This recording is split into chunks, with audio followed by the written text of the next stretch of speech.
DBSCG things. What's up, Yuhp gang? It's your boy Tax, and welcome back to Yuhp DBSCG things. And today we're bringing you another very exciting deck profile, guys. This is going to be the undefeated from my local this week. This is Barbers' updated U7 list. But before we get into the deck, guys, I do want to say if you want any custom mats and or sleeves, absolutely check out Promats, guys. Best place to go get your custom card needs. Link is in the description as usual. And also on the screen now you can see that they are holding a monthly tournament via Discord at the second weekend of every single month with some great prizing here. You can come win some Promat mats, TCG medal leaders, and also some booster boxes. So make sure if this is something you're interested in, you use the links in the description below to go to the Discord and join it. With that being said, guys, if you guys enjoyed this deck or mob content in general, remember to hit all those buttons for me, like, comment, subscribe, hit that bell so you never miss a video. And with that being said, guys, let's spin this around and dive in. Alrighty, you guys, and here we are with the undefeated from our local this week with a different variation of the same deck that he's been rocking for quite some time, being one of the most well-known U7 players. Go ahead, Barber, tell us about your deck today and your matchups. So, just playing U7, this is the only deck I'll probably play. I'm going to try to learn Invoker, but the deck takes so much skill that this is just what I'm going to play competitively from now on. Everybody knows what Goku does. On the front side, you draw a card on attack. Burst 3, draw 1, discard. You awaken when you got 7 U7 in the drop or 4 or less life. Activate main, draw a card, burst up to 3. And then if you have Sparking 20, you can grab a mono red U7 card from your drop to hand once per game. So we just do the standard negate package like I usually been doing. 4 after image. This card's live pretty much the entire game. It's there to protect things that you need to protect. It's free, so free is always better than paying energy. And I run 4, no less. So I still run 3 of the Violent Rays. This card is for matches that you don't get to see your Unison and control the game as much as you want, so you just want a backup plan. This lets you choose 20k Unisons or battle cards, and you can pitch a card and say they can't attack. You just choose one or the other. I run 2 testing the op. Going through this deck and testing, I feel like this card is just too good not to run. I would want to run it at 3. I'm debating on taking another Violent Rays out, but I feel like this card is just really important for the meta right now. This card says that if you're at 5 or less life, you can free take a life to play a blocker. It's just good for a lot of situations when you're just trying to survive. Yeah. But yeah, so I used to not run a card just because it's kind of dead until the end game, but I've been learning with this deck you can stack and just kind of prepare your end game for what you want to draw into, much like Invoker. And then you're just good to put this at the bottom of your deck and kind of draw it later. 2. I think I would like to put 3 though. The other free negate I play, you can tap 1 and use it if you don't want to discard at 3 life. But this is Imposing Presence. Usually this is like your savior card or your card against aggro that you want to play early game. You can tap 1 early game, or you can use it for free later game. But the card minuses 10, ignoring barrier on the attacking card. And then it basically gives you a sensitive beam effect. So for the rest of the turn, every attack, doesn't matter what card, every attack they have to -5 first. We can just go through turn progression. So the biggest change I made to this deck, and I'm going to shout out Andrew Duvall, my teammate. Jiren Unison is just really, really, really good. So shout out Universe Z for recommending me to play this. But basically, Jiren is a powerhouse on his own. Today was the very first tournament I ever used this card, and I think that I've just been kind of overlooking it because it's so expensive. But what I like about this card is when you do play it, you save your Awaken for turn 3, so it's a little more tempo based with your deck. You don't have to like force yourself to Awaken on turn 2 if you want with the Piccolo to go like hyper aggro. You're playing more of a control game with this. So you drop him on turn 3 usually, you Awaken, and then you have 1 energy open to either Violent Rays, or you can use a Goku counterplay. But the best thing about this card is just his effects. So auto, when your opponent plays a battle card, you can choose it and minus it by 10k. And then if you do, you negate the skill for the turn. So once per turn, you basically can say, all right, that battle card that you played, and you get to choose the timing of it, neg it by 10. And it hits unisons as well. So like unisons are huge in this format. So like hitting a unison is really, really good. His +1 gives him double strike. So he's a 20k double strike every turn. And then he has an activate battle for -3. That you can choose up to one of your opponent's battle cards, ignoring barrier, and it gets neg 25,000 power for the turn. So what he does is you're going to be able to sync him with all your neg stuff, your negates, your counterplays, everything negs in this deck, and he just further basically says, like, you just can't kill me. So I'd say, like, this is the scariest monster that you consistently play in the deck, because once you play him, I feel like Jiren just stays on board. I didn't have a game, not one game today, where anybody got Jiren off the board. So I just played one. Sometimes I would put one from hand and put it under just to give him another marker and ensure his safety. And then you're sitting back on free negates, on really good counterplays. And then when they play a card, you neg it by 10. And then it goes into the other stuff that we play. I play 4 of the Videl counterplay. So I play 4 of this card because you're not drawing nearly as much as the Piccolo version, but you're putting on so much more pressure that when you see these single cards, you're just doing way more damage and way more control than in the long run playing the Piccolo version. This card says that you can, as long as you have a dude that's 3 Unison, you can play this for free and Spirit Boost on play, and then you can minus something, 2 things actually, by 20k.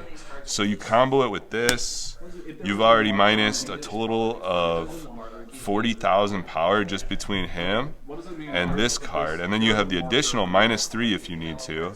And then the broken play is, if you have the Goku, then for 1 energy, you could clear a secret rare technically. So it would go, they play their card, you activate on Jiren, minus it by 10, play Goku.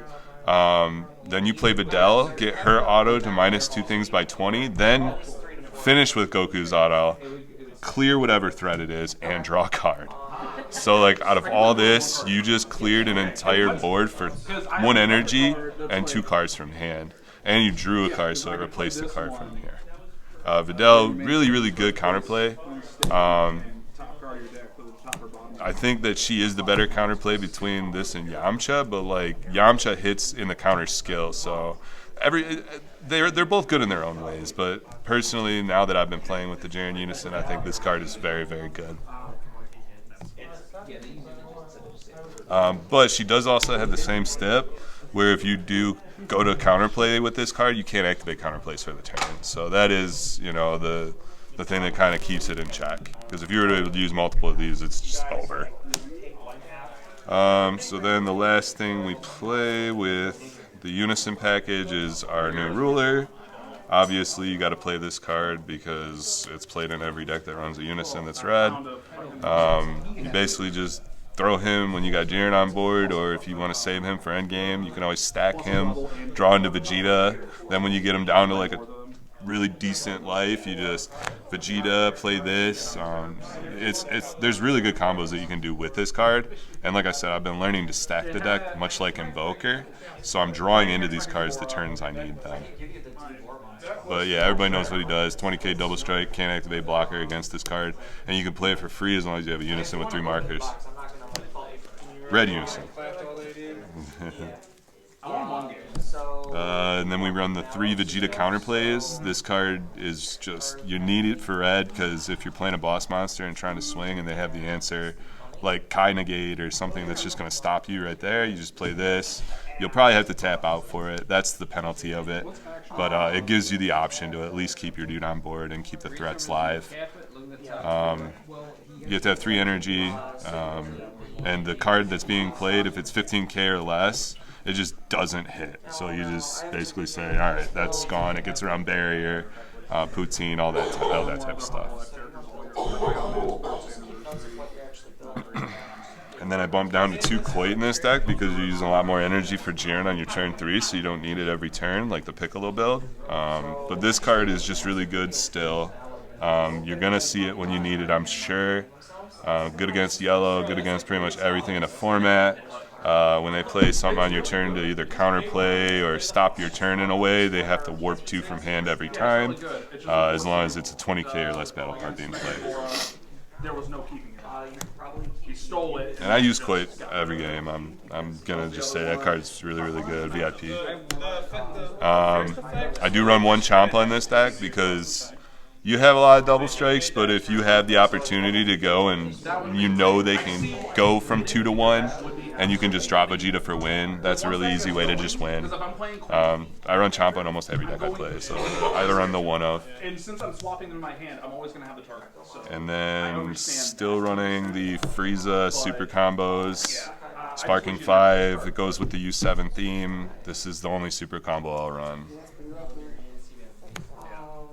No, there's some tinkering I definitely can do with it. Seeing as how we don't need to see our 2-drop Unison anymore, I run the Android package between brother and sister. So what's really cool about this package is it doesn't come off very often, but if you play her turn 1 and you're able to burst one of these, and if you're attacking, you can swing with her and combo this card for a 10k attack, making it just that little bit better than Gohan, just because she's a 5k and push damage. Other than that, that's the only reason why I play this combo. This guy's free. As you burst him, you can limit 1, burst another card, play him. And then, like I said, the cool little combo is, well, she's just good in general because you can swing with her. You can use any 5k from hand and she's at least a 10k threat. You can use a super combo late game and she's a 15k beater. So I just really like the Android over Gohan. I don't run the skillless stuff, so. I take the damage before the bell. So you were doing 1 And then we got the Goku Sign of Mastery. This card is just really good. It's a once per turn, or a limit 1, I'm sorry, counterplay, but you can play it as many times on your turn. He's a 19k that if you neg something completely, he draws a card, and he negs it by 15. There's a lot to. So usually you combo him with the Jiren and the Videl, and you can basically kill anything.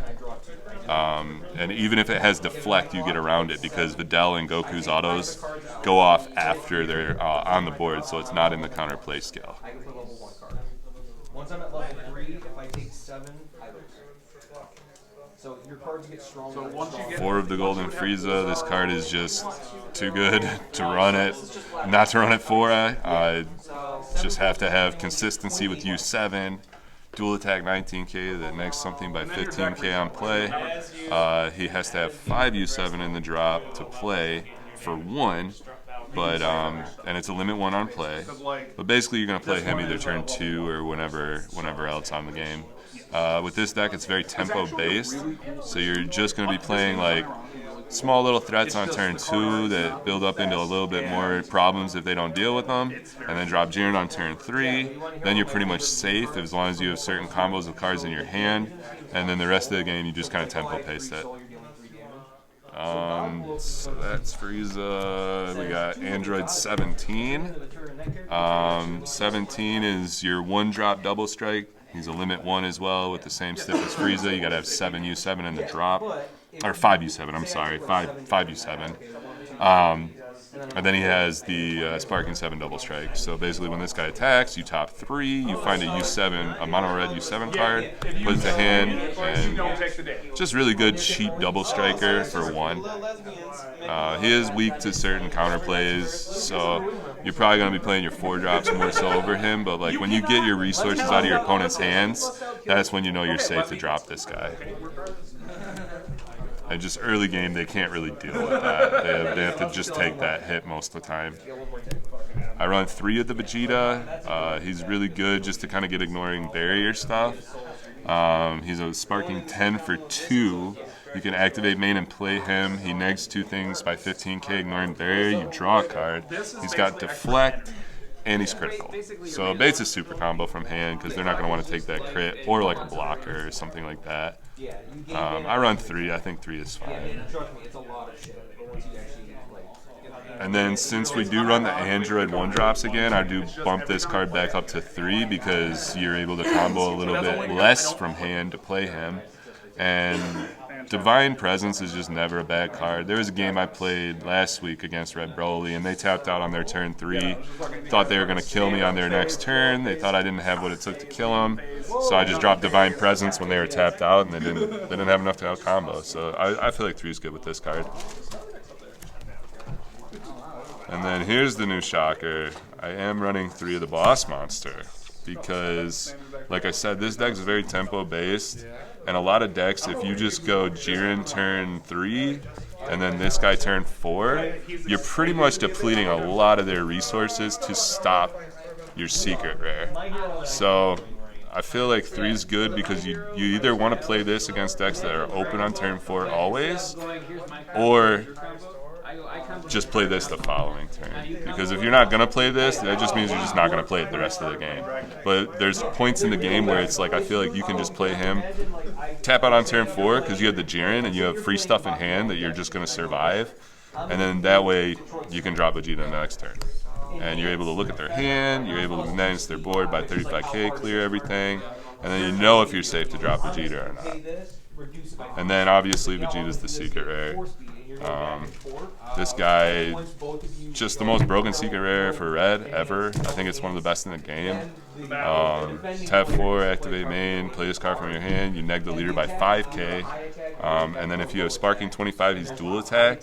He's a 40k triple strike. And you basically just end the game with him. So he has an activate main where you can just remove him from the game, clear your whole opponent's board, ignoring barrier, including Unison, and Critimalize. So if you get him down to 1, you automatically win the game. But he's also very good if you're just trying to go like, say they got 3 life, like you could easily just drop him, minus their leader by 5k. And then even if they like floodgate this guy somehow, you just pop him off and go in with your other threats. So you're going to put him down to 2 or 1 and just kill him that way. They're not going to be a loud combo most of the time. And yeah, that's my deck. My matches today were, man, I hate trying to remember my matches. Round 1, I played Helku. Yeah, it was Helku, the yellow Helku. That deck, I'm so used to playing it against Bruce. Shout out to Bruce. So I feel like I knew everything that he was about to do before he was going to do it. Otherwise, I think he played it pretty straight. I think UI just has a lot of answers, especially in this build. He went to play like the 25k double strike Goku off of the Spirit Boost, and when you have Jiren on board, like that card's kind of a joke. So what he did is he did the Spirit Boost, played the guy, and like he did this twice during the game, and I was like, okay, well I'll just minus him by 10 on play, and then I either have Videl or Goku in hand, and I could just finish the job there. So he never got that Goku off. That's why I think Jiren's probably the better Unison at this point, because this deck is afraid of boss monsters. If you can't have an answer to like a 4-drop or a Super Saiyan 4 thwarting or the mirror match, like you're gonna have a pretty hard time, because red can get around little stuff easy, but like you have to have Violent Rays. You have to have Violent Rays, and I've said this so many times, and I'm glad that I started playing this. If you don't have Violent Rays some matches with the Piccolo Unison build, you just straight lose. You cannot win the game against black most of the time. So this card says, yeah, I'll just run 3 Rays still. If I see it, I see it, but I still have the board control with Jiren and Goku and Videl and the -3 ability, so they can really never kill you. But yeah, so Helku basically, I just basically was able to outpace him. Next match I did, was it Trunks? No, Black Kidku. It was like a thwarting build, Kidku build. The deck is fire, but this Unison said like, I really don't care what you're gonna play. He played out like 2 10Ks really early on his turn 1. He couldn't swing with them, so I was just like, okay, cool. Like I'll just take the hits off these 10Ks, and then on the following turn I'll just swing into him or neg him. The 10Ks are gone. He played a 1-drop Goku. That was like nothing. You just play 1-drops and neg it. And then like he would go in to play like the thwarting, and Jiren was my boy to help me out every game. He was just like, nah, neg it by 10k, and then oh shoot, I have 1 energy open. Let's KO it. I'll draw a card. And you know, just that combo alone, and then like I said, the free combo with Videl. You just have so much control in this deck. It feels almost unfair. So yeah, I basically was able just to get rid of 2 of his thwartings on play, which felt pretty good. I hate thwarting as a card, I really do. Like when you're playing Piccolo Unison, you're like, man, I hate thwarting because I have to have Yamcha in hand and I have to have after image to get rid of it. So if you don't have that combo, you're just like, well, I guess Piccolo dies. So Jiren just says no. And I basically won that game just by out-resourcing him. This dude puts on 20k double strike every turn. That's really a lot of pressure. That's either one super combo or a block or a negate every turn. And they're not getting rid of Jiren, man. Like I said, there was not one game anybody got rid of this today. If you play Kai, that's a really good answer to this. So yeah, that match was pretty in my favor. Then I played Trunks for the finals, right? Yeah, and match was pretty grindy. He got to go first, which was pretty good on his end. But it allowed me to kind of like aggro into his Unison, and I just read the cards. I was like, okay, well, if I keep you at the same amount of cards in my hand and we got the same amount of life basically, then the more you hit me, the more resources I gain, and I'm just going to keep taking care of your board till you're out of cards. So I think that deck, if you have the opening to kill their Unison, do it, because you're just going to stop their card draw. And it basically forced him to say, I have to play another one the next turn, and I just took care of that one the next turn, because I'm like, all right, if I swing into the Unison and he's not awakened, he's either going to waste resources from hand or he's just going to let it die. So that game basically same situation with the other black deck. Drop Jiren, had the Videl and the Gokus, and you're not afraid of black anymore. And I'm really happy. So like I said, shout out Andrew Duvall. He really opened my eyes to how good this guy is. And I guess I'll continue playing with Jiren for a while. Alrighty. With that being said, guys, that was his deck profile. If you guys enjoyed this deck profile or my content in general, remember to hit all those buttons for me, like, comment, subscribe, hit that bell so you never miss a video. And with that being said, guys, we will see you guys next time.